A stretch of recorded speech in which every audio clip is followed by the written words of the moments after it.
विष्णु त्रेतायां यजतो मखनी द्वापरे परिचर्यायां कलौ तत् हरिकीर्तना. बघा, कृते ध्यायतो विष्णू. कृतयुगामध्ये लोक काय करायचे म्हणजे भगवान विष्णूंच्या काळामध्ये भगवंताचीच आराधना करायचे. त्रेतायां यजतो मखनी. त्रेतायुगामध्ये म्हणजे रामचंद्रांच्या काळामध्ये लोक यज्ञया खूप करायचे. बघा, यज्ञया करून स्वर्ग प्राप्तीचा वर मिळवायचे किंवा भगवंताची कृपा प्राप्त करण्याचा प्रयत्न करायचे. द्वापरे परिचर्या. द्वापार युगात म्हणजे भगवान गोपाल कृष्णाच्या काळामध्ये लोक त्याचीच भक्ती करायचे आणि भगवंताला प्रसन्न करून घेण्याचा प्रयत्न करायचे. पण कलियुगात आपल्याला वेळ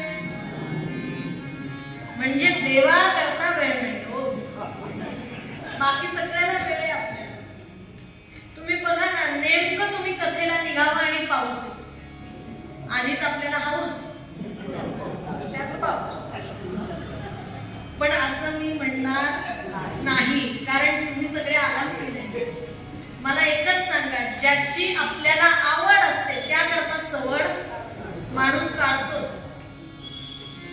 आपण कथेला निघावं, नेमके पाहुणे येतात. मकरंद बुवांच्याच भागवतात ऐकलेलं वाक्य कॉपी पेस्ट करते. बुवा म्हणतात, पाहुणे नाही आले, तुमचं दुर्दैव आलं. फक्त त्यांना हे सांगायचं नाही. बघा ना तुम्ही, कथेला आपण येऊन बसावं. सांगू का, जन्मजन्मीची पुण्याई लागते तेव्हा माणूस कथेला येतो.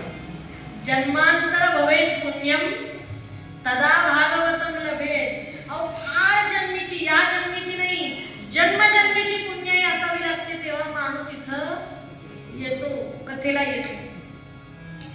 तुम्हाला सांगू का, पूज्य डोंगरे महाराज